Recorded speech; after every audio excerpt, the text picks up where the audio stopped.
I've been told I should introduce myself. I'm Ingrid Nugent. I'm a special projects editor for the journal. That's why I'm standing up here. The Duke Environmental Law and Policy Forum, which is the environmental journal at the Duke Law School. So I should say that when we were trying to organize all of our speakers into different panels, it was a little bit difficult. So while the next one is called Regional Case Studies, they're not just that. So we will be looking at some specific cases, but there's more to it than just a case study. Our next moderator is Dr. Larry Crowder, who is a professor of marine biology down at the Duke Marine Lab. And he's also director of the new Duke Center for Marine Conservation. And hopefully he can tell us a little bit about what they're going to be doing down there. So come on up, Larry.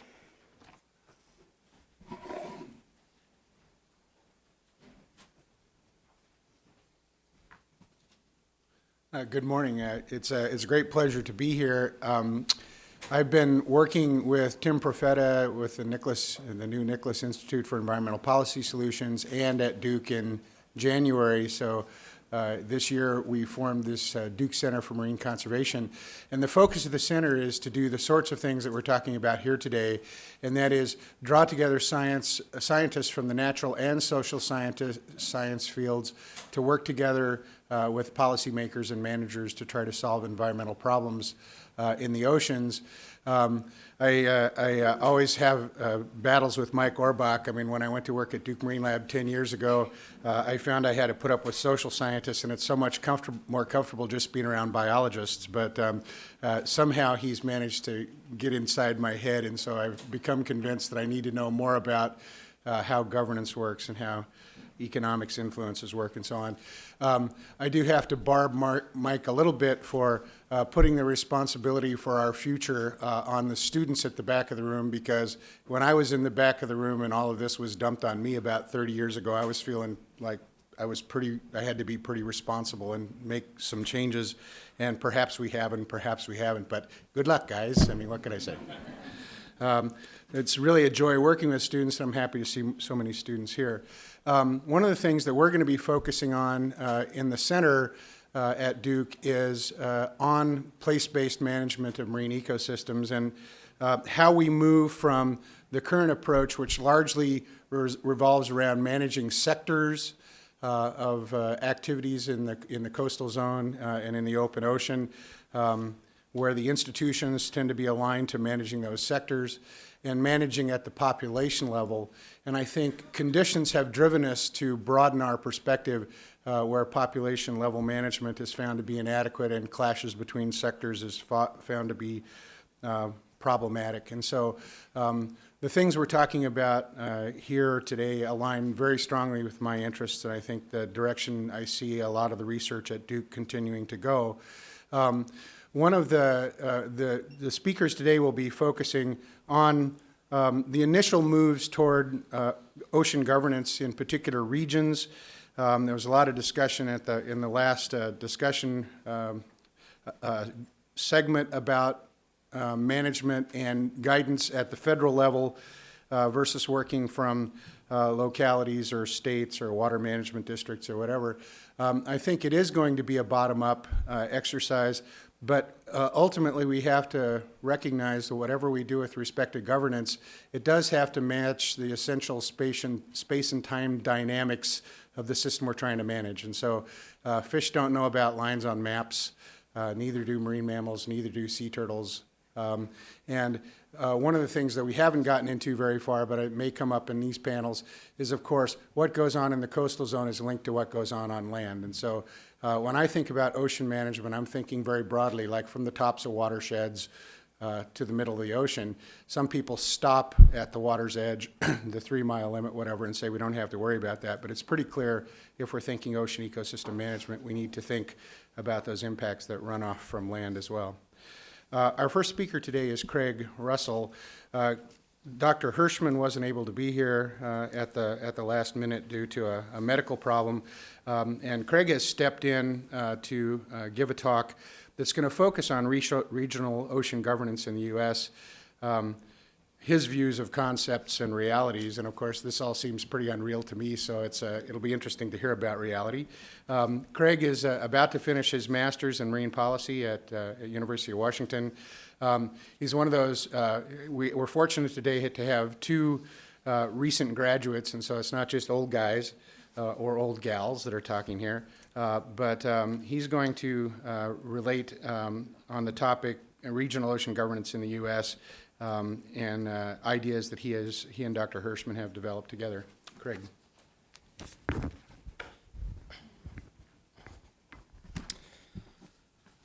Thank you, Larry, and thank you, Ingrid and Mark and others for organizing this.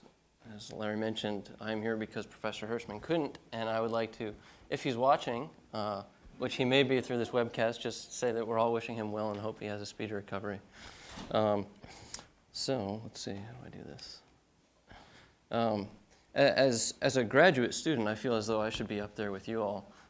So I'm going to try and launch from all these discussions on it's the next generation and try and motivate you, keeping with the conversation earlier as well, because of course we are the future of this field. Just kidding. So I'd like to take you through 4 steps here. One is getting into our minds as to what we think about regional ocean governance, a framework. We've heard some ideas and concepts earlier today, but just so you understand where we're coming from and the thinking we've had about that.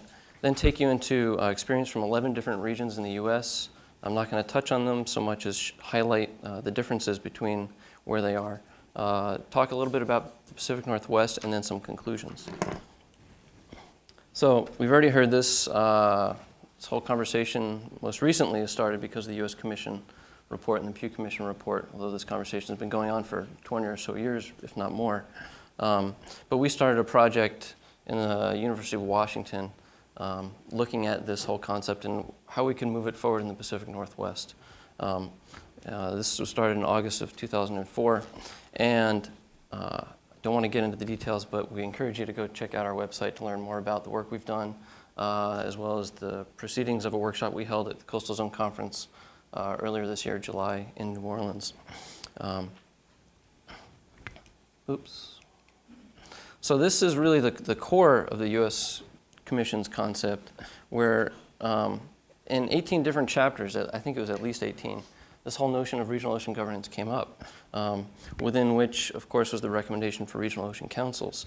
The U.S. Ocean Action Plan, as we heard earlier, doesn't go into a lot of detail on this concept, but it does offer some examples from the Gulf of Maine, Gulf of Mexico, and the Great Lakes, even from the South Atlantic.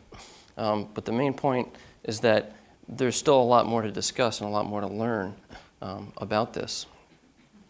But again, the fundamental point is institutional change, or broadly looking at how institutions can evolve or work together.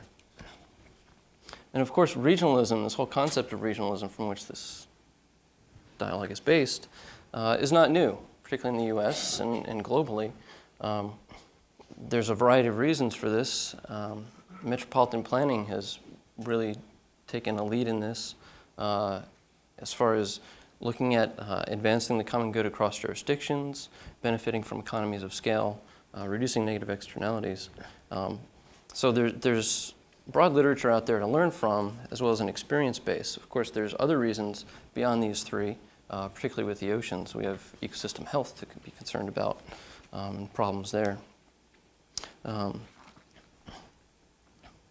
So from our perspective, and I think it's also been clear in the U.S. report, the U.S. COP report, there's 3 components: institutional change, which we've heard about plenty this morning, ecosystem-based management, again, but then another concept of regional stewardship. This is what we've heard a little bit this morning about leaders and people. Fundamentally, it's people taking steps to improve things. So now I'd like to talk a little bit about each. Institutional change is really the core of the U.S. Commission concept here, and it's just about broadening the spectrum of issues covered in management and governance. But key to this and key principles are that it should be bottom up and top down. That is, we've heard, again, So again, I apologize. I'm going to throw a caveat here. Much of what you're hearing may be repetitive, but as we all know, we learn best through repetition. So bottom up, that is state or region driven, but top down and also federally supported. Another key element, of course, is looking at regions more broadly than the simple jurisdiction. So, and then something that I'm not going to talk about, but I think should be part of our discussion, and I hope part of our conversation later today, is this last bullet of flexible, voluntary, adaptive, broad scope. What do all these things mean? And we already heard a little bit about adaptive and what adaptive management means. So there's lots more. The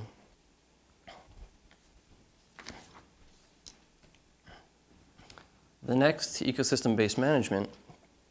Again, in the U.S. Commission report, we saw this term, we heard recommendations, but there wasn't a whole lot of definition as to what this means. And we find more of the definition, if we can agree on a single definition, which we might not be able to, of course, in the literature and in the discussions in the science and management communities. A key point that I want to bring out here is really this concept of place-based. That is, places being areas where the space and the activity are interdependent. And it's really important to understand that because we're not just talking simple areas where there's a line drawn on a map, but we're talking about the human activities within which these occur, whether it's policy management or the fishing and the harvest activity. Which takes me a little bit to my next slide here. Our emphasis most recently has been on the concept of regional stewardship, which has been promoted, developed, and advocated by this group called the Alliance for Regional Stewardship. Again, this comes out of the metropolitan planning community. They've done a lot of work on this, and we're only recently seeing folks dive into this conversation, folks from the ocean community diving into this conversation. The first bullet there seems kind of silly. Stewardship requires regional stewardships, but what I'm trying to emphasize is that stewardship isn't just educating and saying let's protect our resources and feel good about it, but it's about developing leaders and regional stewards, and I hope all of us here, since we're interested in this, are considered regional stewards or will strive to be. But they're leaders. They work at different levels. They are able to use their knowledge of the players, of the issues, of the regions, to cross those jurisdictional boundaries, to work across issues and sectors and disciplines, if you will, through their own personal long-term commitment to place. So here we're sort of bringing the individual out a little bit more. But again, the focus is on places, not just specific areas or specific resources. So we're not just talking fish or oil and gas, but the place as they know it. And they're catalysts for change without a doubt. One tool that the Alliance for Regional Stewardship really advocates is this concept of coalition building. Coalition building for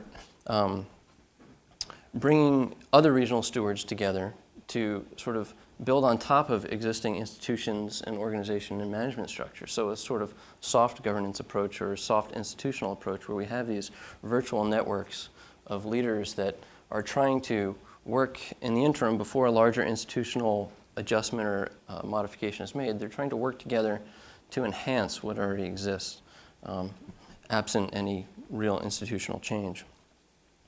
And another key element of this regional stewardship concept is the notion of peer-to-peer learning. I think this is obviously one of those examples. We're all here to learn about regional ocean governance and to learn from one another, this panel particularly on our case profiles, as well as the workshop that we held this summer, where we're trying to learn from each other to share best practices. This is just a simple diagram of what stewards do. They're sort of moving this whole institutional change, our understanding and alignment with ecosystems towards this concept of regional ocean governance. So now I'd like to just briefly mention what's going on around the country. Whoops. Okay, got it. All right, so this was my attempt at art here. In the lower left corner, we have the dock. And on the far right, I forgot to add the open ocean picture. But essentially, this is the proverbial voyage towards regional ocean governance. This is not derived scientifically or through lots of data, but it's an interesting way to look at where we are around the country. We've got states or regions. In some cases, states are regions in the case of California because they're so large. at different points along the continuum. And I don't claim 100% accuracy for this, but this is more to just demonstrate our thinking on this, as well as to show that there's a lot we can do, but we can learn from others here. So just the categories along the bottom, some folks are just beginning discussions, and that at the state level there's now new attention on oceans and ocean policy. And so they're starting to think, how can we better work across lines? In others, New England, Pacific Islands, there's agreement to proceed. Perhaps there's a council formed with an organization that's now going to be looking at how to move this concept forward a bit more. Or they're even so far along as they've got some ideas on what to do, how to collaborate on what particular issues at this point. And then further along that they've already done some sort of pilot projects, but now they're looking at the future and next steps. And important, well, I guess that highlights for me this concept of stewardship in some sense, because this information came out of the workshop that we held this July, bringing together 90 leaders from different regions and interests to talk about this and to learn from one another. And from all responses that we've received, that was really needed and effective and seems to be the step in the right direction. But again, just to reemphasize stewardship as a driver here.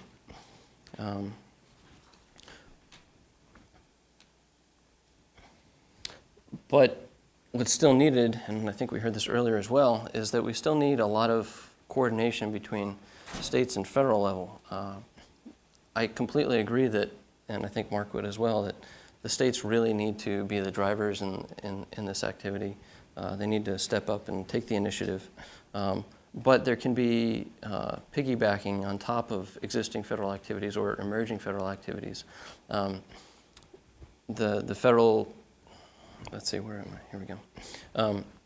I suppose an example of this is how currently CMOR, which is the Subcommittee on Integrated Management of Ocean Resources, is trying to work with the states and the regions to develop regional research priorities. So that's a good, clear effort of the federal top-down effort at moving this concept forward or improving our coordination with the bottom-up state support. We're not having federal agencies telling us what our research priorities should be. So it's important to consider that while these state and regional activities will continue, there's also a large policy and political context in which they exist. So now on to the Pacific Northwest. Well, Pacific Northwest, obviously because we're the University of Washington in the Pacific Northwest, we all also think it's an important place because we're often forgotten about. We weren't mentioned in the U.S. Ocean Action Plan or in the U.S. Commission on Ocean Policy. Well, I should take that back. I believe we were in some sense there. But we have a common political heritage, and I suppose for the purposes of this discussion, when I say Pacific Northwest, I mean Oregon and Washington, and now we're looking at working more closely with California, which Amber will talk about in a little bit. But we're very resource dependent out there. We have still a very rich environment and abundance of natural resources, although it's dwindling. But we have a common geography and a common ethic and a common political climate. And we're also blue states, so we feel as though we need to bond a little bit here. But without a doubt, there are many challenges to overcome, and this is, I think, very important and gets to some lessons learned. Oregon has an Oregon Ocean Policy Advisory Council, which has been in existence for over 20 years, I believe, but only has recently been reconstituted and is heading in what seems to be a new direction. But Oregon has more experience and a more clear statement on their positions on ocean policy than Washington. Washington only recently, through Professor Hirschman's help working with the legislature this past year, formed or got a bill to form an ocean policy working group within the governor's office. So there's some funding to actually look at what we can do in the state and how we can improve things. So what we find is that Oregon is a little bit more advanced, Washington is not, and we're not able to communicate at the same level because we don't have a set council to work with the same authority as, or the same knowledge as Oregon. We also have a challenge of rivalry and competition over resources in the lower Columbia. There's sediment management issues, fish, of course, and I'll get to the lower Columbia in a minute. But also the bureaucratic inertia. Because of internal policy processes, Oregon and Washington could not come together to draft a unified response to a Minerals Management Service 5-year lease reauthorization document, if I'm getting that right. So there was internally within the states a difficulty in trying to work together. So we have not just these obvious jurisdictional issues, but also internal process issues. But of course, we like to say there's some hope. There's in the Pacific Northwest, in Washington, Oregon, and working with Canada to the north, there's a lot of examples of regional coordination or sub-regional coordination. All right, I got to wrap it up. One of these, of course, is the Columbia. Let's see. Here's just an example of the sediment as it comes out of the lower Columbia and seems to work its way up the coast. Well, some of that is taken out before it even gets to the coast and into the currents, so there's issues over equity. And another which shows, I think, a good example of the sort of bottom-up and top-down or potential is a new project called the Big Eddy, and I'll just skip to the map here. You can kind of see this sort of swirling, it's not a hurricane, diagram, but this Big Eddy that is rich in diversity, a strong driver of the currents up there, but brings together a lot of the competing interests. We have a lot of transportation and trade going through there. Strait of Juan de Fuca, where you see the dotted boundary line going through, is where all major trade comes into the Puget Sound. We also have a lot of military activity and national security issues out there, with Washington being home to several Navy bases, and a lot of secret activities, if you will, as well as, of course, the ecological importance of that region.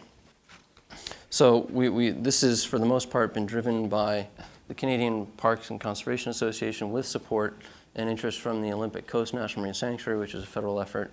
But there's still additional need to bring the state into this discussion, as well as to bring in other federal players, because right now this is primarily just the sanctuary itself working with the Canadian Parks Association. So there's lots of other opportunities out there. I guess I'll skip to the conclusions here because I'm out of time. But echoing what everybody else has discussed this morning, we are definitely in this for the long haul. This is not going to happen overnight. There's still lots to think about as far as what we mean by regional ocean governance, how it can proceed, what we need to overcome. Point that we would like to make is we need to emphasize stewardship and leaders. That is, school here, the law school and the Nichols School, I think, are taking a good stab at trying to produce stewards and leaders of the future, but that we need to continue learning from each other, particularly those that have been through this and that know what works and what doesn't. We also need to be conscious of the momentum that may be shifting. While there has been a renewed interest in this topic, external factors such as natural disasters influence the progress we can make, particularly perhaps in the Gulf of Mexico, where it's been hardest hit with hurricanes lately. There was an initiative with the Gulf of Mexico Alliance to move forward in coordinating across states, but perhaps there's fear that that might not proceed. And of course, we need to be aware of other economic issues as potential drivers. In sum, we've got a long way to go, but we think we're on the right track. So, thank you.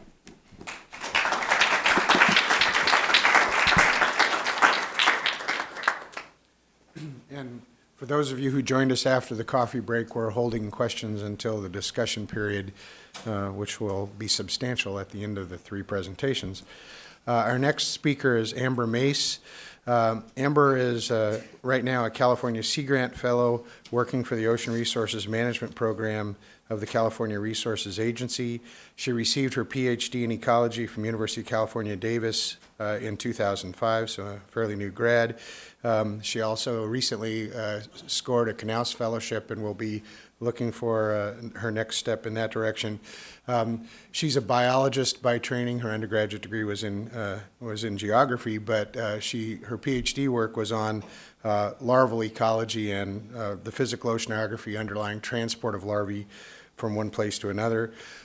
So she has a very solid biological science background, but is obviously working her way into policy issues. And for those of you who are unaware, thinking about coastal planning, connectance and the term connectivity is something biologists toss around, basically has to do with how populations of fish or crabs or whatever are connected to each other in space in a coastal zone. And if one considers protection or fisheries management areas, how those networks of reserves or protected areas link up with each other. So the underlying biology that Amber did is critically important to moving toward place-based management. She will be speaking on work that she did with Brian Baird, who was originally on our program and again unable to be here, on regional ocean governance, a California perspective.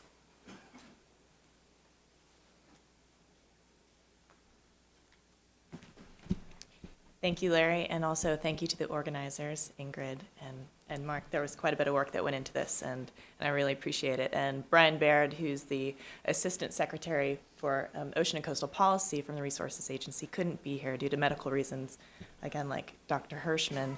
And I'm here speaking in his place, and I'm honored to be here to tell you a little bit about what we've been working on, and also for the students here to give a little plug for Sea Grant. Sea Grant has been a fantastic program that has given me tremendous opportunities. I wouldn't be standing here today talking to you if it wasn't for Sea Grant. It's a really excellent opportunity to dig into some big issues, and so if you have any questions about Sea Grant program, I'd be happy to answer those afterwards on this side.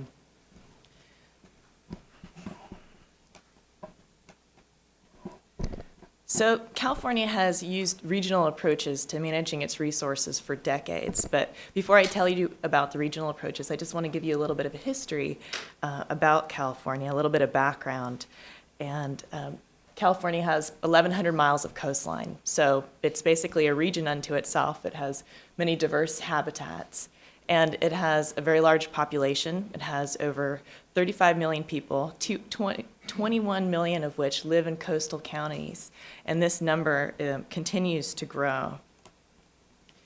In July, we held an Ocean Economic Summit in Long Beach, and at this summit, we released a report that was developed by the National Ocean Economics Program. And this report details the coastal economy in California. And as some of you may know, California's economy is the 6th largest economy in the world. And California's coastal economy is the largest coastal economy in the nation. So it has a pretty big contribution to what's going on in California. So this report documented that the overall value of the coastal economy is $42.9 billion, and it creates nearly 700,000 jobs. This is driven primarily by the transportation and tourism sectors. And in terms of transportation, California is home to 3 of the 4 largest ports in the nation, and that's Los Angeles and Long Beach and Oakland. And as you know, in terms of tourism, when people think of California, they think of the beaches. So our ocean resources are very important to that industry as well. So needless to say, our ocean economy is super important, and of course we'd all like to protect our resources for future use and for their intrinsic value, but this report really helps us make the case that it makes economic sense to protect these resources, and it really allows us to speak the same language for once with the people who control the dollars. So even without this economic report, Governor Schwarzenegger has really made ocean and coastal protection a top priority, and it's been fantastic to work in this administration during this time when there's so much attention being focused on ocean issues. And California developed a really strong response and action plan in response to the U.S. Commission on Ocean Policy, and that's entitled Protecting Our Ocean, California's Action Strategy. And one of the big things that it called for in this report was signing legislation for the California Ocean Protection Act. And this act established our Ocean Protection Council. And if Brian Baird was here, he'd be pounding the table and saying, we're moving forward. We're doing a lot with this council. It's really active. And it's held 3 meetings so far. It's a high-level council. It has our secretary, it has 2 cabinet-level secretaries. Our secretary for resources, who Brian and I work with, is the chair of the council. We also have our lieutenant governor and 2 ex officio legislative members on this panel, on this council. And they've already written Congress in support of the oil and gas moratorium and in support of reauthorizing the Coastal Zone Management Act and ascension to the Law of the Sea Treaty. And of the $26.2 million that it's raised so far, they've already allocated almost $4 million to projects for ocean and coastal protection. And at the last meeting, we just authorized $1 million to give to Sea Grant to run a request for proposals for research that's specifically related to management needs in California. So we're really excited about that we're going to be funding a lot of on-the-ground research that is going to help us make changes, because this council is all about using science to inform management decisions. So we're actually going to be funding the science. So back to regional ocean governance issues. The Ocean Protection Council is going to continue to support existing issues as well as support new ones. And like I said earlier, California has been using a regional approach for some time, and it starts with a political boundary of the state of California, but within the state, it's using the spatial dimensions of the issues. So we're letting the resources determine how we apply the management decisions regionally. And so I just want to give you a few examples. One successful example is our Coastal Sediment Management Work Group. And this uses littoral cells as the basis for the evaluation and management of sediment transport issues along the 1,100 miles of coastline. And so this involves bringing all levels of government to focus on sediment issues such as erosion and dredging at regional scales along the entire California coast. And this work group is going to be releasing a master plan in December, and it's going to identify hot spots that can be the focus of management efforts. Some of you may have heard of our Marine Life Protection Act, rather. It's this initiative to use a science-based approach to assess the adequacy of existing marine protected areas, as well as the potential for establishing new marine protected areas in California. And we're heavy into that process right now, and we're starting again with a regional approach with the Central California region, and then we're going to move to different regions of California to assess and potentially implement more marine protected areas.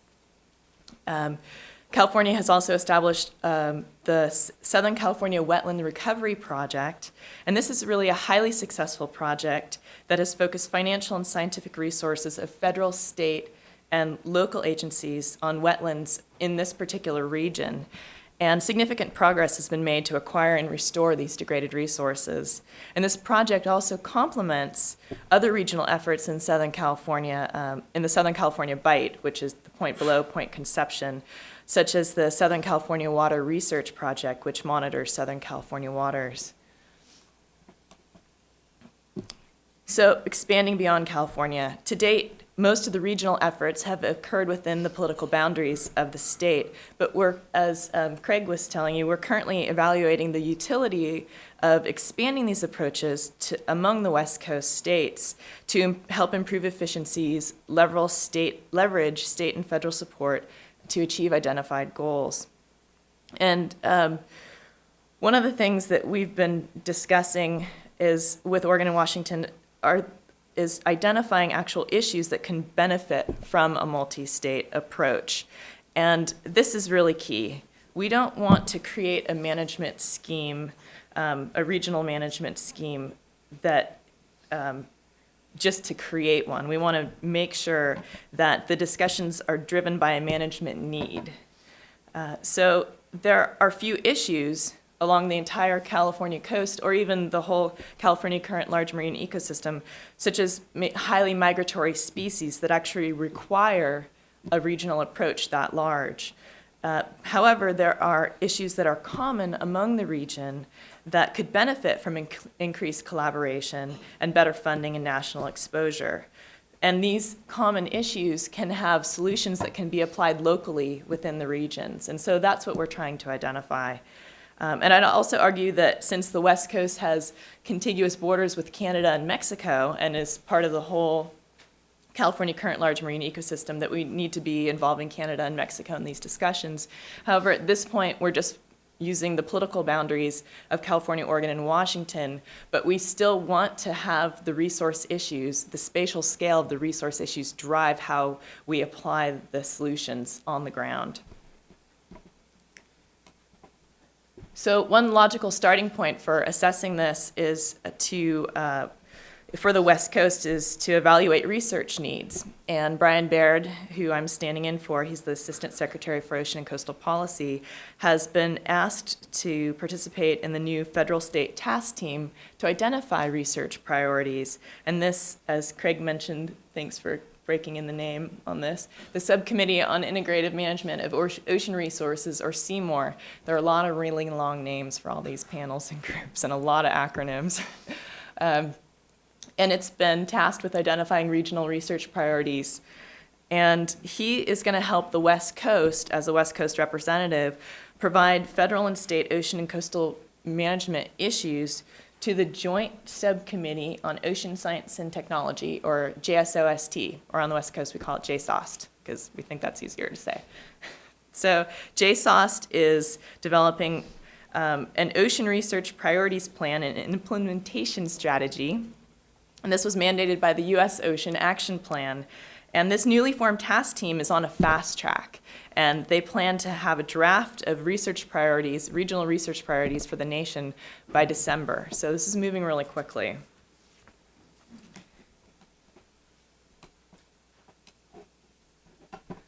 So I just want to go over I'm going to tell you some potential benefits and then go into some of the challenges for regional ocean governance. And a lot of these ideas came from participation in the symposium that Craig helped organize on regional ocean governance at the Coastal Zone Managers meeting in New Orleans recently.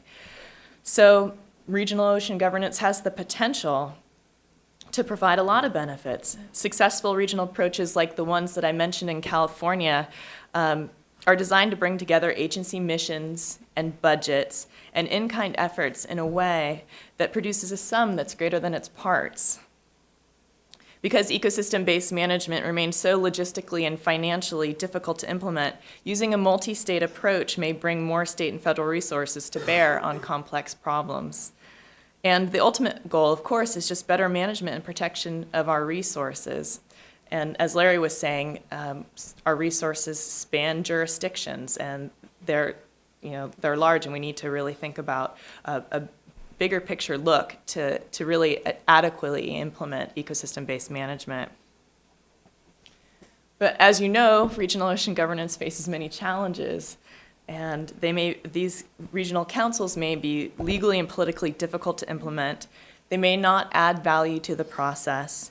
And like I discussed, there might be difficulty in defining the region, whether to use political or biological boundaries. And I would argue to be most effective, you have to use a combined approach.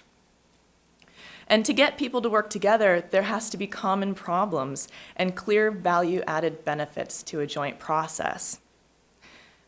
There's inherent conflict between being comprehensive and having a manageable and effective structure. And so even if we want to have a manageable structure and we focus in on a few select topics, adequately addressing these few topics would require long-term funding and staff that currently doesn't exist, especially in this post-Katrina era.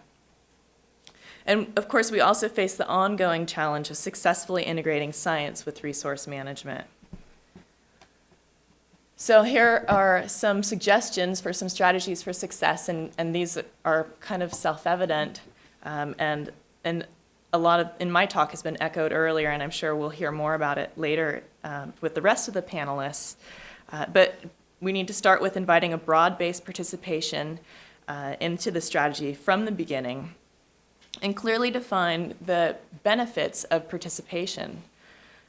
We need to identify common problems, and then to increase the likelihood of gaining federal support for these, to align these problems, these issues, with the U.S. Ocean Action Plan, And some of the topics we're considering on the West Coast as we assess our research priorities and strive to implement ecosystem-based approach to management are seafloor mapping, ocean observing, sustainable aquaculture, harmful algal blooms, hypoxia, human health, invasive species, shoreline erosion, and sediment transport, and water quality issues. So once these priorities are established, they need to be communicated through the appropriate channels. And one such channel that I just mentioned is the JSOST research plan. And then you want to do your best to catalyze support for the issue and garner funding from multiple stakeholders, not just state and federal agencies, but get everybody involved. And I would argue for this to really work, we need to identify some pilot projects that have realistic, quantifiable goals. So it gives us something that's measurable and something that will draw attention and momentum to the issue. And this also tests the idea that more resources will be brought to bear on projects that have a regional bent, because we're not so sure if that's really the case. And of course, you want to monitor and evaluate the effectiveness of these pilot projects to assess whether they're working, also to assess if there has been more support because of this joint effort. So I'd just like to sum up with the key points, which is we first need to identify issues that would actually benefit from a regional approach. And speaking from California with 1,100 miles of coastline, we're having a tough enough time managing from a regional perspective within our state. And so reaching out across states, there are potential issues that definitely could benefit, but we're taking kind of a cautionary approach to this idea. And we really want to ensure that we're not seeking a solution in search of a problem. And we have to work on developing better institutional incentives so that there's clear value added for state involvement in regional governance. And this means clear support to further develop and expand existing regional programs. So the Seymour Federal State Task Team to identify research priorities that I mentioned provides a framework for the West Coast to identify individual as well as common research priorities. And so we're excited about the potential of this. We hope that we'll be able to come up with something good in the short time frame that we have, and we will keep you posted on our progress. Thank you.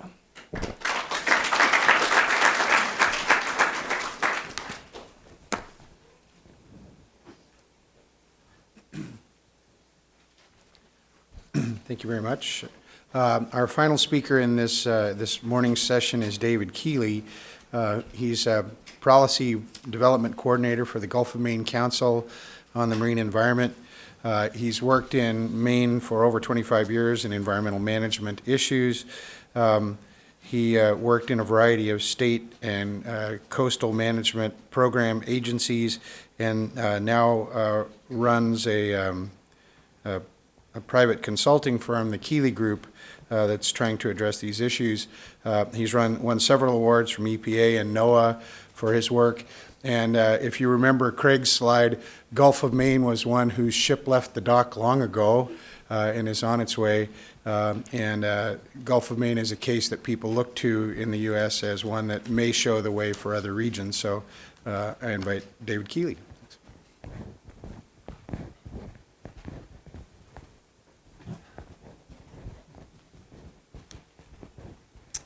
Good morning.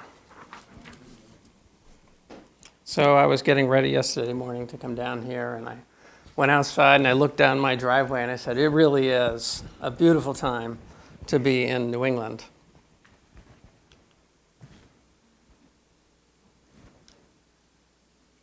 Now we've done it.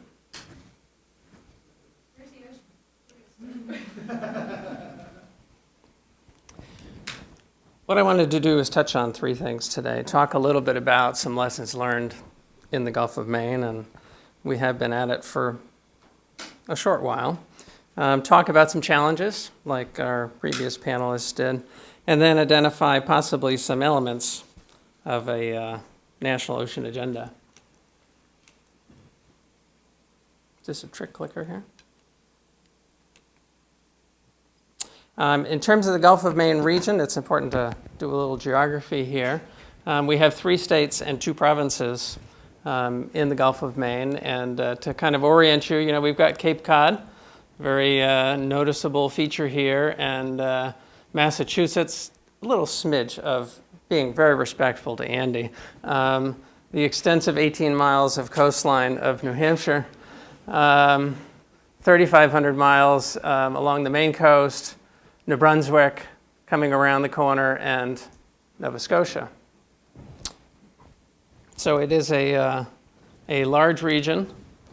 Our interest has been to focus both on the watershed, and so the map on the left shows the watershed. It is quite large, and it does actually incorporate a very small area right on the northern end of Quebec, but for logistical reasons, they have not participated in the program.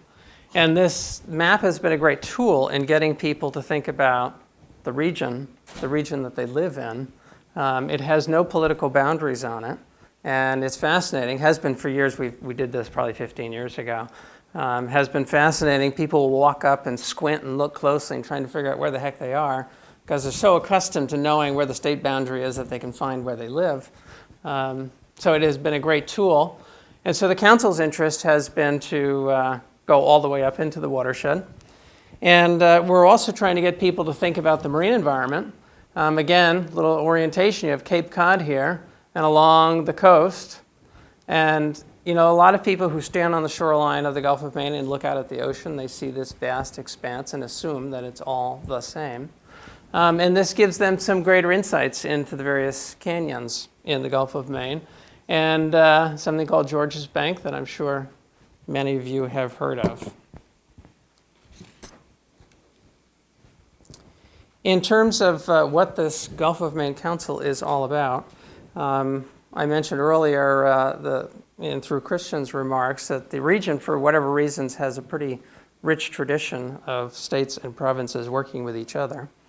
And in 1989, now 17 years ago, it's kind of scary how quickly time slips by, the governors and premiers from those 3 states and provinces got together and signed an agreement. To response to the question earlier, it's a voluntary agreement. The states and provinces can walk away from this at any time. And shortly after the states and provinces came together, the federal agencies also realized this was a great opportunity to help them advance some of their issues. And so not only do we have Maine, Massachusetts, and New Hampshire, Nova Scotia, and New Brunswick participating, we have NOAA and EPA and the Fish and Wildlife Service and the Army Corps of Engineers and Environment Canada, Fisheries and Oceans Canada are the primary federal agencies that are participating. Very quickly, the council structure, each governor and premier has 3 appointments. They're all cabinet-level appointments from different marine resource, fisheries, planning, environmental protection agencies. And each governor and premier also appoints an individual who is intended to represent either NGO or business perspective. So we have a 15-member council of governors and premiers appointments, as well as the federal agencies. The second thing that occurred through that agreement that I mentioned, first was the formation of this Gulf of Maine Council, the institutional entity. And the second was a directive that we develop 5-year plans. And you can see on this slide, I don't need to read it, the 3 primary issues that the Gulf of Maine Council is working on. As I said, these are 5-year plans. There are 3 goals. We have measurable objectives in these plans, and then 51 actions in this particular plan that the 3 states, 2 provinces, and 6 federal agencies have agreed that this is what they want to work on together in the Gulf of Maine. And as an example, I was thinking of Amber's comments about measurable goals and objectives. It's kind of been a theme today that we've talked a bit about. One of the measurable goals is we're really interested in habitat restoration. So we looked at the pace of habitat restoration that occurred leading up to 2001. We thought about what our interests were in accelerating the pace of habitat restoration along the Gulf of Maine, took a scan of what resources were likely available, and created some acres that we wanted to see restored. And now, as we're approaching the end of this 5-year plan, we're assessing whether or not we met that goal, why we did or didn't, and what it is that we need to do over the next 5 years. I want to have just 3 slides here to provide some of our lessons learned. There's a nice handout in your notebook that has the Gulf of Maine Council letterhead on the top of it. And so I'm going to kind of go through these rather quickly because you have that material. We organize this in 2 ways. One is to kind of understand what the principles are that the council was trying to achieve in any of these 3 areas. So in this particular one, focusing on regional needs, which again, Amber has nicely covered, to be sure that the issues really require collaboration, that we're inclusive in the priority setting process, that we're building lasting relationships, we're in this for the long haul, and that we choose priorities, we adopt the measurable objectives, we track our progress, we evaluate whether or not we're actually meeting those objectives. In terms of our lessons, again, Amber did a nice job. There are a lot of issues that we share, and migratory species perhaps is a good example. Atlantic States Marine Fisheries Commission mentioned earlier. They got together because they realized they couldn't do it by themselves. And that has been a hallmark of the Gulf of Maine program, is trying to keep us focused on those issues that require us to work together, as opposed to those issues that are ubiquitous. Non-point source pollution, important issue. But the last time I checked, Nova Scotia doesn't need Maine's help to address issues that are in Maine or in Nova Scotia on non-point source pollution. It does occur throughout the region, but we can develop responses individually. Second lesson, it really does take time to set priorities. We're in the process of developing a new 5-year plan, and it's probably going to take us a year to put that together. Third is it is so important to develop collegial relations.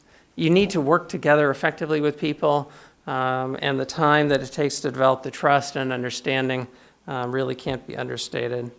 And really the hallmark of the Gulf of Maine Council's work has been this action plan, as I said, with measurable goals and objectives. Second lesson learned is around continuity in staffing and commitment and leadership. The principles that I would just highlight is that we need to develop an agenda that causes the right level of people to participate, that we are continually trying to create and nurture the champions, and whether that's happening in Congress or happening in the region is a key component. Staying focused. When I look over, the council now has 3 5-year plans. We're about to develop our 4th. Staying the course, focusing in on some things and trying to get something done is really important.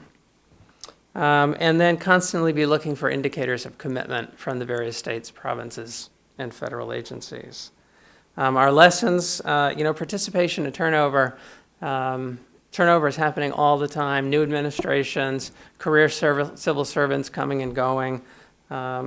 Inertia and culture. I saw inertia on our slide earlier this morning. We really can't underestimate the amount of energy it takes to kind of get something going. Working in a regional setting is challenging. Getting people to think beyond their own state, provincial boundaries is something that we're working on. And this last item, sight of the desk phenomena. Knowing that people are working on Gulf of Maine issues, and often it isn't because they were specifically told free up 20% of your time. It is something that they're working on and need to find time to work on these broader regional issues. Third lesson learned about building capacity and empowering others, networking, partnerships, celebrating our successes, figuring out how to make a regional agenda theirs. Amber kind of said that in a slightly different way. And that patience is a virtue. And the lessons here, we've been at it for 17 years, and it takes time and energy to keep this whole thing together. And partnering, trying to figure out how to secure resources from others is a never-ending issue. Sorry. Challenges to regional ocean governance. We really have an uninformed, an indifferent, inconsistent, and distracted public. And I'm going to talk about that in a moment. Largely, they're uninformed about what's going on in the marine environment. They are seemingly indifferent even when they learn of information about fisheries or contaminants or whatever it might be. We are all inherently inconsistent. We know, for example, that smoking is bad for us, but that some people smoke. We know that wearing seatbelts makes sense, but a lot of us don't wear a seatbelt in the car. So we're just, humans are inconsistent. And the public is just generally distracted. You know, we're really focused on our jobs during the day and getting the kids to soccer practice in the afternoon and worrying about groceries and who's fixing dinner tonight. And a lot of these issues are difficult to deal with. We've heard a good deal from Laura and others about all of our conflicting policies. We really have no ecosystem-based vision for the oceans. And really the catalyst for change, some folks have already touched on this, that you know, in some respects, we're fiddling while Rome burns. And so I went out on the web and I typed in fiddling while Rome burns, little Google. To do something trivial and irresponsible in the midst of an emergency. So the lack of sense of emergency or urgency, you know, you would think that all of the issues that we've been talking about today would cause people to be a little more responsive to the kinds of issues that we're facing. I just was meeting in Rhode Island actually a couple days ago with the manager of the Barataria Terrebonne National Estuary Program talking about wetlands in coastal Louisiana and the rate of wetland loss. And you know, he says, I've been working on this for years. And only in the last few weeks have people come to realize how important those coastal wetlands are. And the effect that they have on them, that for years they saw them as swampy, bug-infested areas, and it's personalizing some of these issues.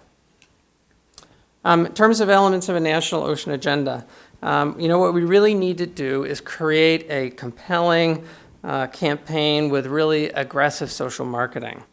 And so I've just recently been doing a little bit of reading about social marketing, and I clipped out this little quote, programs designed to bring about social change using concepts from commercial marketing. You know, Wall Street and Madison Fifth Avenue and all these folks are so good at sales, and that people in this field generally believe that, well, I don't have to sell this. It has its own merits. This is important. And, you know, we got to get over that. We have to really think about sales and I love this I found this, you know, education, the universal panacea of public policy. We are the managers. We have the true knowledge and correct behavior. They do not. If we can inject our knowledge into the audience, then they will realize the error of their ways and start behaving correctly. You know, as was introduced at the State Planning Office, I had a great opportunity to work with a lot of great public education folks. And we routinely do brochures and, you know, media campaigns and whatnot. But, you know, I'm not sure that we really understand what it is that we're trying to do. And I would argue that our interest really is not to get people to know more things. What we're really trying to do is get them to change their behavior. And so we have to really think hard about how it is that we communicate. Second, we know we have to address conflicting policies and infuse this idea of regionalism. And again, to make an example, if you were all to build a house, it's highly unlikely that you'd go out to Home Depot or Lowe's and you know, back up the pickup truck and, you know, pick up 6 2x4s and maybe a bucket of nails and some screws and a little bit of sheetrock and go home and start building. Rather, what you'd do is you'd start with some architectural plan. You'd have a scheme in mind. You'd know what it is that you wanted to do. And I think the Ocean Policy Commission did a nice job saying, we've put in place all of these programs over the years and really didn't think about the overall architecture. And it is time for us to rethink about what it is that we're doing. And then finally, what we need to do is enable the practitioners to succeed.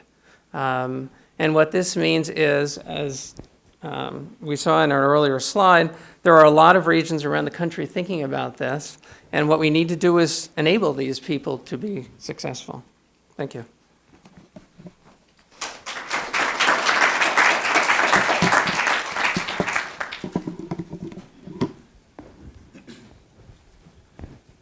Thank you very much. Really interesting, stimulating set of talks. I guess one of the key issues that I would like to reiterate, a couple, I guess. One is that most maps of the world you see have very detailed pictures of landscapes, and the ocean is uniformly blue, suggesting that everything is homogeneous in the ocean, when it's very clear now that there are places in the ocean, and resource users have known that for a long time. You go where the oil and gas is to harvest oil and gas. You go where the fish are to harvest fish until there are no fish left there anymore. So we need to begin thinking about these processes and how human use relates to the underlying structure of the landscape. Large marine ecosystems were mentioned, obviously extremely large relative to the typical governance scales that would come from a county or a state or even a consortium of states. Norm Christensen, I'm coming back to his talk at the beginning of today, said he focused on, ecosystem boundaries is something that people get hung up on. Ecosystems in some ways are sort of an abstraction. It depends on what components of the ecosystem you're interested in managing, and boundaries are going to be soft. Okay, so it's really, you can think of an ecosystem as not something you draw a line around. In fact, if we're thinking about oceans, we need to get away from those lines and think about like probability density functions, clouds, where most of the activity occurs here and dissipates out from a further point. I think those are important points. The other thing that's come up repeatedly here is the process. How long is this likely to take? One of the most comprehensively managed systems and now fully zoned systems is the Great Barrier Reef Marine Park. And I've been working on a panel at the National Center for Ecological Analysis and Synthesis with John Day, who is one of the people who started as a young man and has become an older man through 30 years of transition from sectoral management and competition for space on the Great Barrier Reef to something now that's comprehensively zoned. And it's a planning process that is very much in the human dimension of what we're talking about. But we can also get distracted by saying, well, let's start with our existing human agencies and somehow make them fit an ecosystem. I think we also have to address whether the human agencies that institutions we currently have put us in a position to do ecosystem-based management, or we need to think about some pretty radical changes in how those institutions are structured. So you can sort of work from where you are and evolve, or you can recognize that it may be the solution is in revolution, not evolution. And that's something I'd like to have people respond to. So do we have questions from the panel, for the panel? Sure, Laura. Actually, I thought that was a great presentation. I guess are the microphones, can you hear me? Can you? Yes. Okay. So I actually have questions for everyone, but I'm going to start with my question to David, and it's going to be kind of wonky bureaucratic question, but that's just because I'm a geek. Can you describe the relationship in the development of the 5-year plans? When it's time to do a 5-year plan, the council identifies the goals that are going to be worked on for the next 5 years, and then the development of the measurable objectives and the measure of that progress. How do you go from measuring the progress in the past 5 years and then say, okay, here's how we did on that. Now we're picking 3. Are they the same? Are they different? I mean, what's the relationship and the continuity of those plans? I mentioned we try hard to stay on continuity, and it's almost by accident when we look back over the 3 plans. There has been a pretty good consistent thread of toxics in the food chain, marine habitat conservation, protection, restoration, and the like. It does take time, and I can tell you that people, when we started doing measurable goals and objectives now 6 years ago, it wasn't inconsistent with the comments we'd heard earlier of, why are we wasting time measuring this stuff? Why are you making me go back to my state or province and document what we actually did? I'm ready to move on. And it was like, so there was a culture issue to infuse this idea of measurable goals and objectives. So there is a counting process. Some people call it bean counting, but it is an important plank here. And so it takes time, as you would imagine. I think the 2 things I'd highlight. One is that the Gulf of Maine Council is largely a government-to-government organization. It is an opportunity for the governments in the region to come together and agree. So the 5-year plan that the Gulf of Maine Council puts together is a 5-year plan for themselves. It's not a 5-year plan for the Gulf of Maine region per se. Having said that, the council does go through a reasonably extensive public consultation process to ask the public, stakeholders, interest groups, and others, what do you think that these governments should be working on in the region?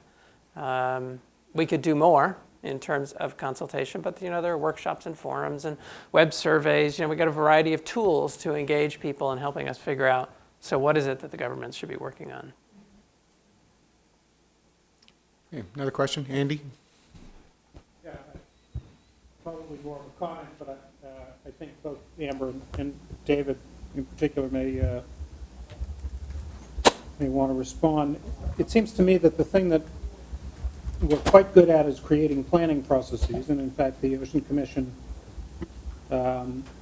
recommended the regional councils be planning and coordinating bodies, but we're quite bad at actually explaining accomplishments. And so we say 17 years, and the things we point to are, plans and objectives and so on. What seems to me much more persuasive, not only to the public but also to practitioners, is, okay, here's some specific things that were then accomplished, not the plans, but the actions. And what might have happened if those actions weren't taken? Because the usual, you could look at a program, Chesapeake Bay, which doesn't have to be discussed here specifically, and say, well, we have a Chesapeake Bay Compact, or we have a Gulf of Maine Council, but we still have major problems in the Gulf of Maine. We still have huge problems in Chesapeake Bay. So what did we really gain? Yeah, it's nice we have an agreement, and we have a plan, and we have objectives, and we have a whole bunch of staff who are running around in circles, but the Bay or the Gulf of Maine has serious problems. And the difficulty with that is that you're comparing it to the wrong null model. The null model is not everything's perfect. The null model is what would have happened if we hadn't taken these actions. And I think one of the challenges for marketing, or social marketing then, is how do you describe real accomplishments, not governance structures or planning initiatives? Because I frankly have, even though I work in this, I'm slightly sheepish to say I'm interested in governance and I work in that area. I still want to know, so what did we do? Not what did we plan for and what did we agree? What did we actually do?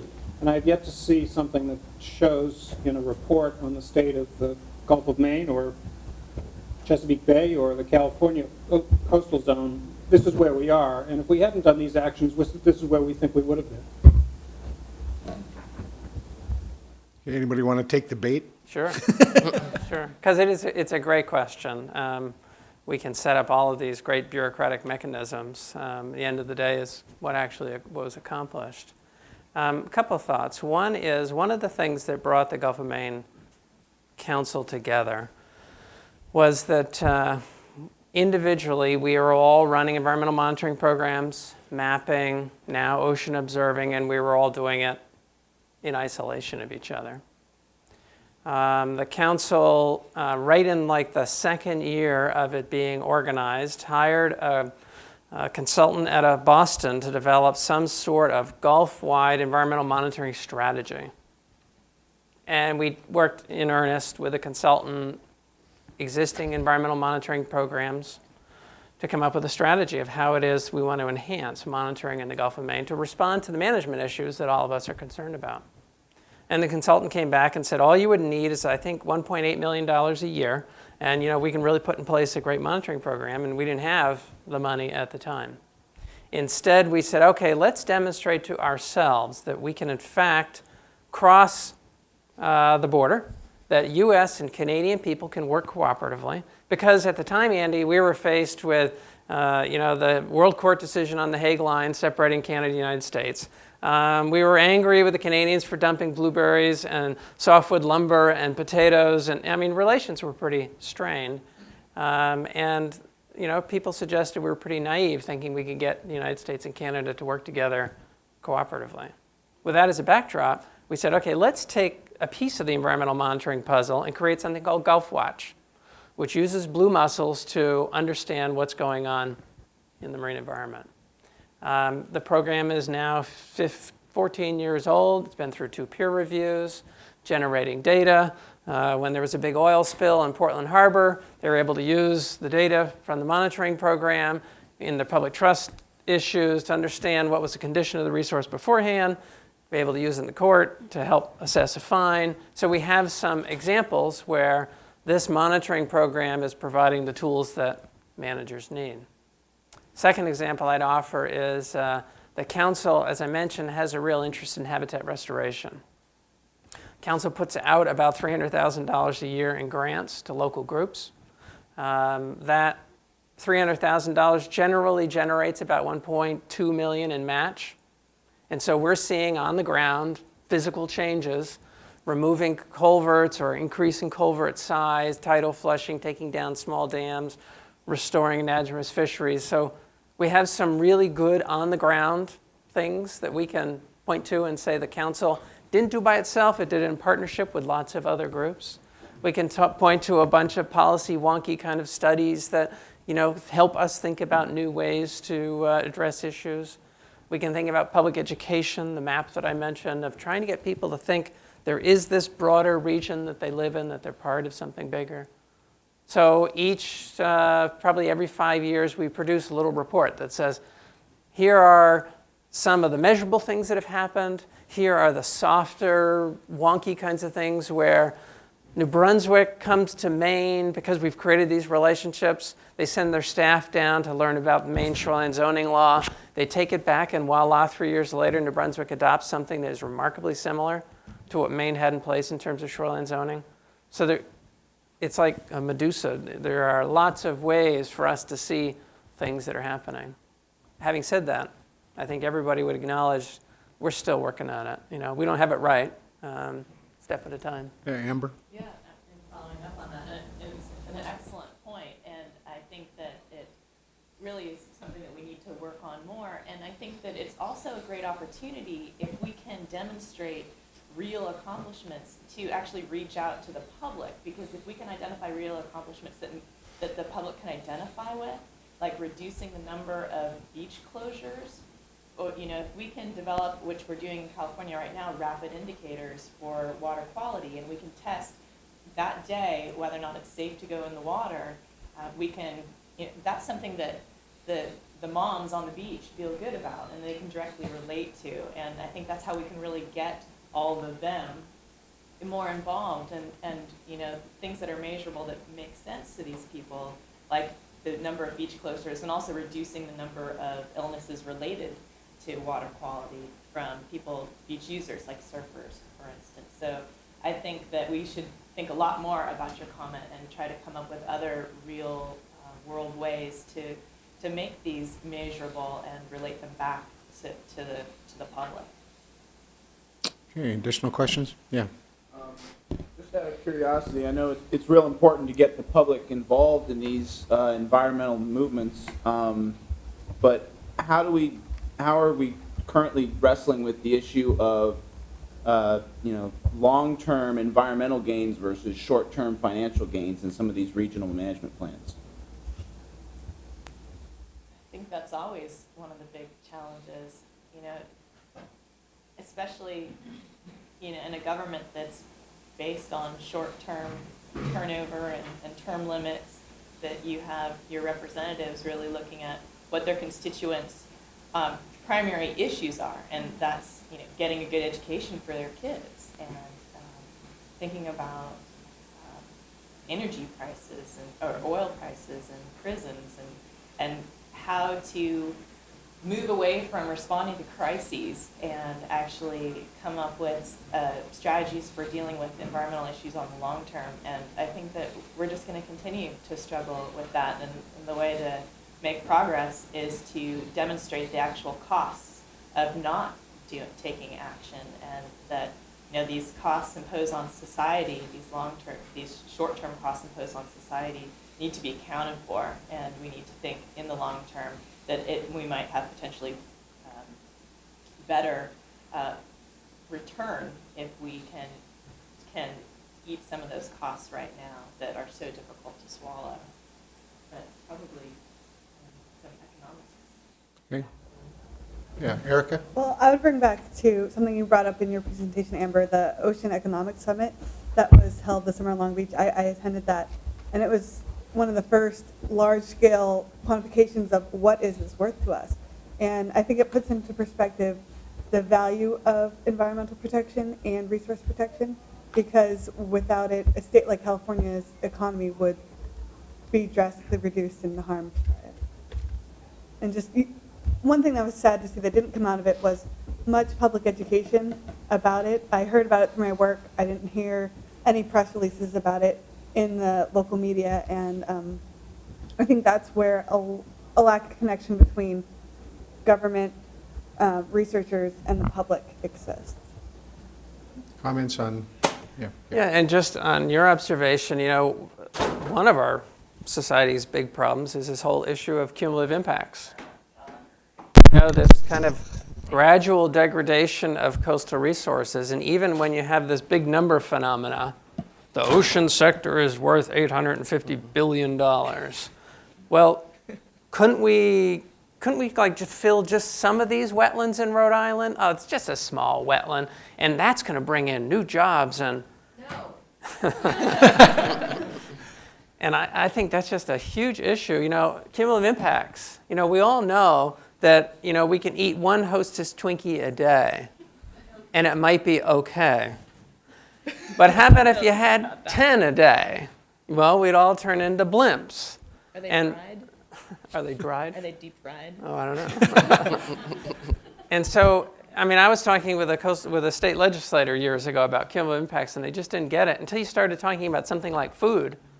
And then, it's like, of course, now I understand what you're talking about. But we're so prepared as a society just kind of gradually give up resources. I'm going to go back to the back of the room. Rima? To touch on the points raised about not only just being quantifiable objectives, but in terms of the null model, what would happen if we didn't do it? And I think Amber and Dr. Rosenberg touched on that. What would happen? Model the projections of no action, and then set your objectives relative to some of turning or changing that trajectory. And I don't think we see enough of that in planning or even in recovery models. And I think maybe that's something we could, state as needed. So yes, so to restate your point, are there quantitative projections of what business as usual is likely to lead to, and projections of what the changes, the management plans are likely to lead to? Because that would be your quantitative hypothesis, right? Not some measure of it's going to get better, but it's going to get better relative to the trajectory we were on.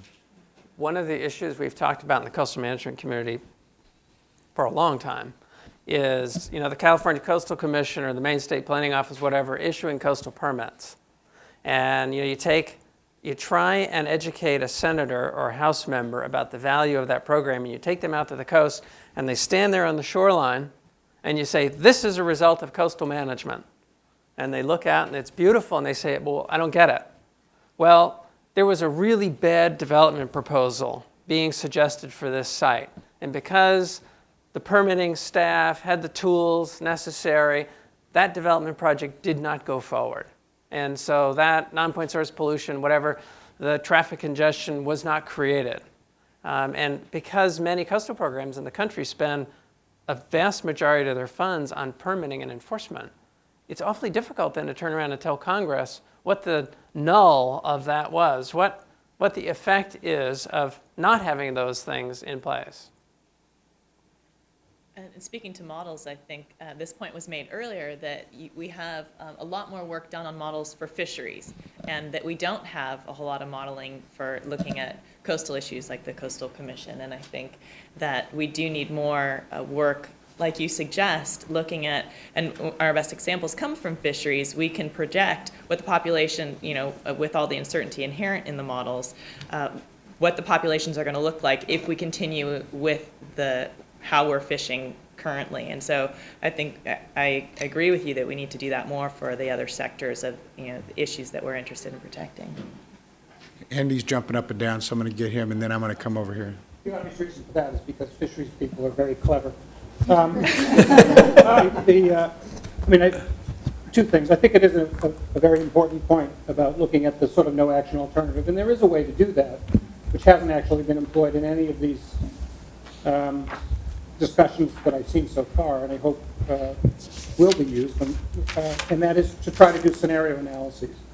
And the nice parallel for that is the Intergovernmental Panel on Climate Change scenario analyses of what happens under different circumstances, which is sort of an integrated model of saying, well, what might the world look like if certain actions are taken or not taken? And we have done it sector by sector, I think, in a few cases. But you have, great examples you can examine for scenario analyses, like the impacts of Hurricane Katrina. The scientific tools are almost certainly there, and it's not a matter of precision. It's a matter of painting a picture. And I hope that those kinds of tools are developed further. To the short-term, long-term issues, I think that, at least from my perspective, the long-term benefits are often codified in agreements or in statute or in, discussion or whatever. I mean, most of the statutes say, well, we want to manage for sustainability, we want to manage for the long term, we want to manage for the benefit of the nation. And then you come to implementation. And then all of a sudden, all of the short-term interests completely dominate in the implementation discussion. And so the challenge is not getting, the legislators or decision makers to think long-term. It's to link long-term with implementation. Because it ends up being constituent service, and that's back to it doesn't really matter if we fill this 1 acre, because I've got somebody who wants to build a house there and they're going to employ people. The extension of that argument is it doesn't matter if we really fill in Rhode Island. It's quite a small state, and won't really affect the rest of the coast. Well, obviously, you need to be able to show that does have both short-term and long-term impacts in the implementation. And that linkage is usually not there in the political discussion. They're dealt with as if they're separate. You have these long-term goals, and they're all well and good. And then you have implementation, and that's all short-term. I'm going to come over here to Josh. Just kind of following up on Andy's question earlier, I think there's one, and this is something to take the other side that I don't like to do often, but it's a mistake, I think, to think of ocean policy as a thing or a moment, kind of like a nirvana moment that we're going to arrive at and say, now we have a good ocean policy, we don't have to do anything else.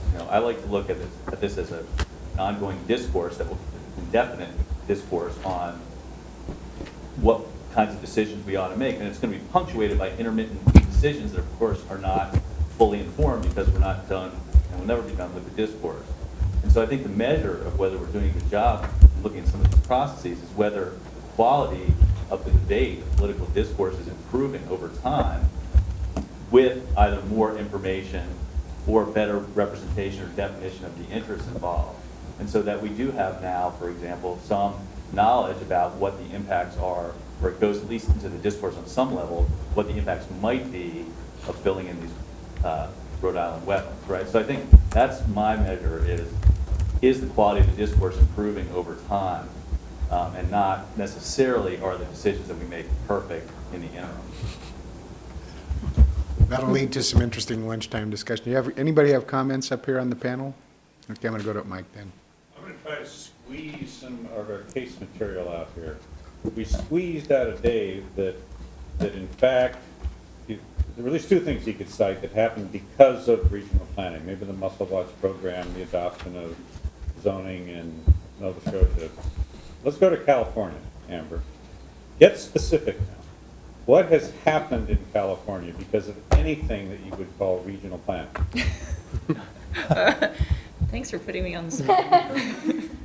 Actually, I can't speak to that very well with my background. I'll defer to my science background on this. And I'm new to the issues, and so I don't know specifically, what we've done that, that's measurable and that we can take out to the public and say, we wouldn't have this had we not made these efforts. But I can come back and give you those answers later. But I know that it's something that we're considering, and something that I was glad that Andy raised, because it's something that we talk about, how to improve how we measure this and communicate it to the public. And I know that there are people who know that. I'm just not the best person to speak to. I'm not wanting to beat up on you then. Let me ask you another question. What kind of a region is California? I mean, if you were to do a regional plan for something having to do with the ocean in California, is California part of a bigger region? Are there several regions within California? How would Yes. you apply the concept of regionality to California?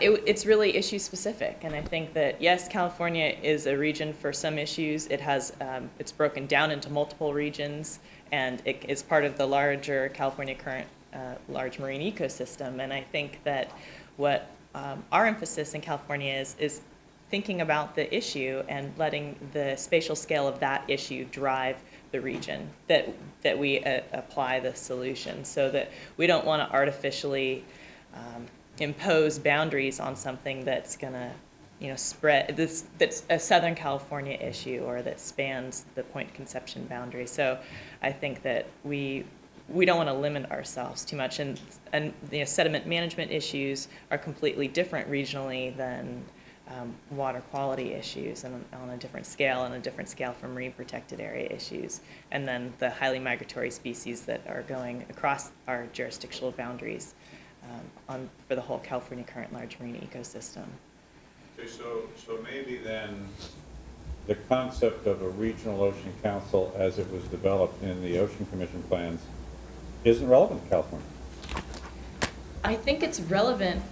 Well, I think our Ocean Protection Council that we have right now is a regional council, because California can be broken up into different regions, and it can address issues, different regional issues. And I think that, so we've already potentially implemented a regional council for the West Coast. And I think we can consider another form of a regional council for the West Coast if we can identify problems that would benefit from a larger scale approach, or that would allow us as states to come together and garner more support, get more funding, get more attention to these issues, where we're actually going to be applying the solutions locally, though, that they're not going to be coast-wide.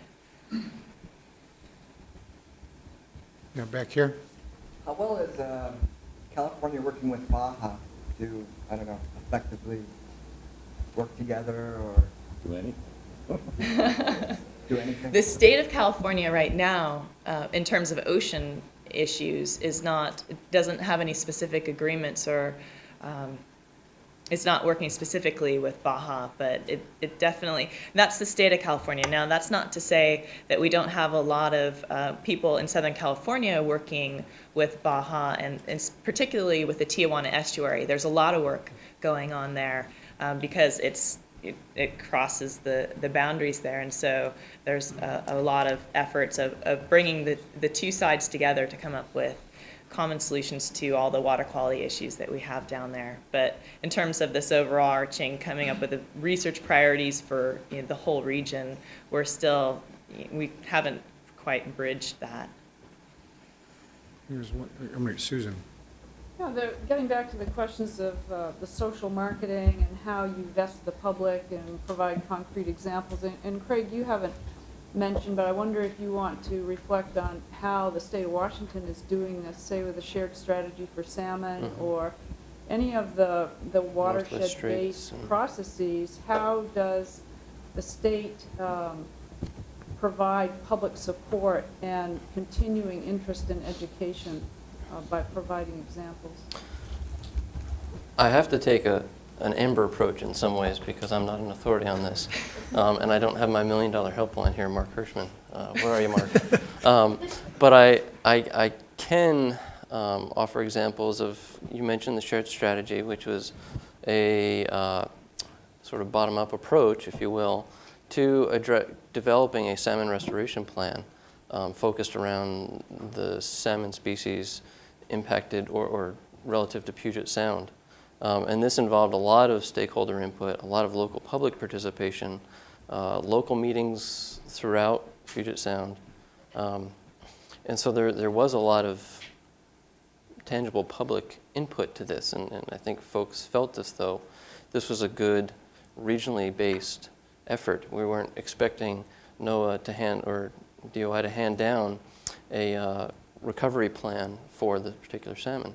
I think another good example of getting public involved actually comes from the rejection of a National Marine Sanctuary proposal in the North Puget Sound area called the Northwest Straits in the San Juan Islands. And that rejection brought the awareness and the attention of the issues to the public. They realized they didn't want a federal agency coming in and saying what they could and could not do. However, they took it into their own hands to develop a framework working with watershed resource councils. I forget, they're WIRAs, I forget the actual acronym. So that locals are involved in activities of monitoring, of restoration, and data collection. And through those activities, they actually provide direct input to the county level to make decisions. What's interesting is in the San Juan counties itself, we have locally derived voluntary no-take zones for particular fisheries that have been based on citizen participation, education, and involvement and awareness, realizing that it was in their best interest to actually close off this area or regulate it in some way. So I think there's a variety of examples. I can't speak much more than beyond that, and those that I'm familiar with. Here we have time for one more. Yeah. Can you address whether the public seems to trust the government to make the make the decisions that are in the best interests of the public? And if the public doesn't seem to trust government, who do they trust? Is it mostly just universities are considered the unbiased third-party experts? My observation is it depends on the kind of information. As you were raising your question, I was thinking Outside Magazine had an interview between Christy Todd Whitman and Resource Defense Council Robert Kennedy. And I was astonished to hear national statistics about what does the public value, and in some instances, they look to government with a high degree of credibility. And depending on the issue, they look to academia as, kind of fluffy and irrelevant. And so it's a great question, and I think it depends on what issue people are being asked about. Okay. Larry, I would just to follow up on one of Mike's questions too. As we think about regional ocean governance, we've heard with Christian there's an agreement. We shouldn't dismiss the notion of creating regional ocean governance. Suggests there's going to be like councils and staff and an office and fax machines and costs, infrastructure. And if we looked around the country, there have been very creative approaches to regional issues that were done through agreements around data sharing or monitoring or ocean observing or, where there are perceived deficiencies of groups coming together. And they did it in a really low-cost way. And so we should probably think about this continuum. You had a nice little graphic there of where the regions are. We should probably also be thinking about the continuum of regional ocean governance from some very simple, elegant, easy things all the way out to some staff-driven, regulatory approach. Okay. I think that we're approaching the lunch hour, and so I'll pass to Ingrid here. We are, and I wonder if I could ask Tim to maybe come up and explain a little bit about what we're doing with the final roundtable. Sure. Because the agenda isn't very clear, and I think you can articulate that better. Well, if the microphones are on, stand here. Greeting all, those don't know me, I'm Tim Perfetta, I'm the director of the Nicholas Institute. And I'll steal a little thunder of my last panel in that, at the third panel you might have thought, you see that as where most academic conferences usually end.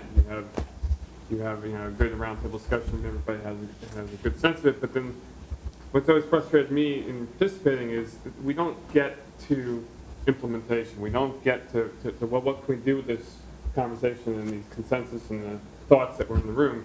So the last panel is going to be trying to tease out some design principles for oceans reform. Of course, we have the commission recommendations, we have Dr. Hirschman's efforts, but coming from today's conversations, that maybe can answer some of the questions that Laura's hearing back from the congressional staff who are saying, well, we don't know what EBM is, we don't know how to implement.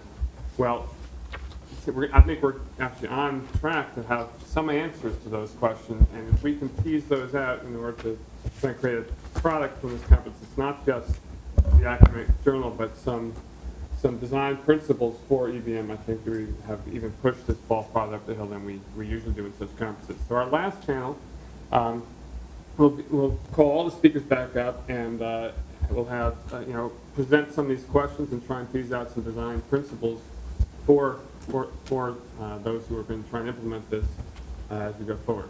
So thank you, Ingrid, for the opportunity. And, any questions about what that really means, you can come find me at lunch. Thanks. And actually, for those of us with lunch tickets, we're going to go to the faculty lounge, and we'll have staff with arrows pointing you. So, and for the rest of you, I hope that you come back after lunch, because I'm trying to spark a heated debate between a couple of our speakers. So hopefully that'll happen. Okay, thank you very much. Let's give a hand to the panel again.